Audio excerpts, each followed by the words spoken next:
যারা নামাজকে ভালোবাসেন তারা মূলত ধর্ম ব্যবসায়ী। ধর্ম ব্যবসায়ীরা কখনো আল কোরআনকে মানে না। যারা ইতিপূর্বে নবীদের যুগে নবীদেরকে অস্বীকার করেছিলেন, শরীয়তের পরিভাষায় তাদেরকে কাফের বলা হতো। কিন্তু বর্তমান যুগে ওহাবিরা আল কোরআনকে অস্বীকার করেন। তাহাদেরকে বলা হয়েছে পথভ্রষ্ট শয়তান। তেমনি একজন পথভ্রষ্ট শয়তান ব্যক্তিকে উপস্থিত করেছি এই ভিডিওতে। চলুন দেখে নেই সেই পথভ্রষ্ট ব্যক্তি শয়তান কি বলেন। কোরআন দিয়ে নামাজ পড়া দূরের কথা, আজানও দিতে পারবে না। আছে কোরআনের বিবরণ, অজুটাও ভালো করে ক্লিয়ারলি কোরআন থেকে বের করতে পারবে না। কারণ কোরআন হলো পাইকারি কথা বলার জায়গা। কারণ শুধু কোরআন এসে হাতায় কিচ্ছু পাবে না, একটা সময় সে বেঈমান হয়ে যাবে। এই ভয়ঙ্কর ষড়যন্ত্র থেকে আল্লাহ আমাদের। ওকে, শুনলেন তো। এবার এই পথভ্রষ্ট ব্যক্তির কথাগুলিকে একে একে বুঝে দিব। আল কোরআনে নামাজ নাই, সেই কারণে তিনি আল কোরআনকে মানেন না। আপনারা বুঝতে পারছেন কি না?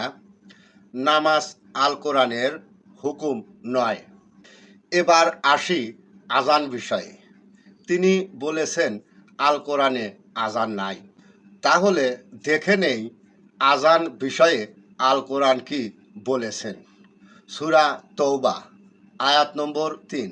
এখানে সুস্পষ্ট আরবি আজানুন, আমি আবারও বলছি, এখানে সুস্পষ্ট আজানুন শব্দটি বিদ্যমান।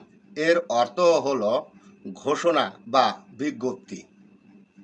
সুতরাং যখন ওহাবিদের মতো দাড়িওয়ালা শয়তানেরা বলেন কোরআনে আজান নেই, তখন ইসলাম ধর্মের ফিতনা ছড়াচ্ছেন।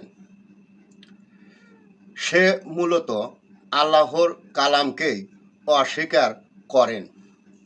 এই পথভ্রষ্ট আলেমদের চিনে রাখুন, যারা শব্দ থাকার পরেও তা অস্বীকার করে ভ্রষ্টতা দেখায়, তখন আপনি তাকে শায়েক মনে করতে পারেন। আমি কিন্তু ফিতনাবাজ সৃষ্টিকারী মনে করি। ২ নম্বরে, অজুর বিধান কি কোরআনে নেই? দ্বিতীয় চ্যালেঞ্জের তিনি দাবি করেছেন অজুর কথা কোরআনে নেই, অথচ আল কোরআনে আল্লাহ সালাতের জন্য পবিত্রতা অর্জনের প্রতিক্রিয়াটি অন্তত বিস্তারিতভাবে বলে দিয়েছেন। যেমন বলেছেন, হে মুমিনগণ, যখন তোমরা সালাতের জন্য দাঁড়াবে তখন তোমাদের মুখমণ্ডল ও হাতগুলো কোনাই পর্যন্ত ধৌত করো এবং তোমাদের মাথা মাসায়েক করো এবং পাগুলো টাটু পর্যন্ত ধৌত করো। সূরা আল মাদিয়া আয়াত ৬। পবিত্রতার এই সামগ্রিক পদ্ধতিতে শরীয়তের পরিভাষায় অজু বলা হয়। আল্লাহ তাআলা যখন সরাসরি হুকুম দিচ্ছে, কোন সাহসে বলেন আল কোরআন হলো পাইকারি? এর কোনো ভিত্তি নেই। এটি সরাসরি কোরআনের বিধানকে তুচ্ছ করা, আল কোরআনকে অবমান করা, সেই সাথে কোরআন বিশ্বাসীদের হৃদয়ে আঘাত করা। কারণ আল কোরআন মানলে ধর্ম ব্যবসায় বাদ দিতে হবে। হজে গিয়ে হাজিদের কর্ম হল পাথরের মূর্তিকে লক্ষ্য করে পাথর ছড়িয়ে শয়তান তাড়ানো।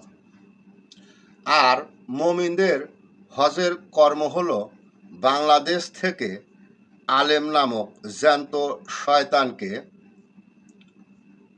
দেশ থেকে বের করে দেওয়া।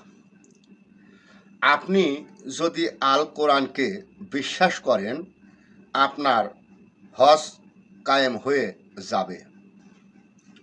কারণ আল কোরআনকে যখন পাইকারি বলেন, তখন হাতে যুদ্ধের অস্ত্র তুলে নেওয়া ফরজ হয়ে যায়। আশা করি আমার বিষয়গুলি আপনি বুঝতে পেরেছেন। সবাইকে ধন্যবাদ।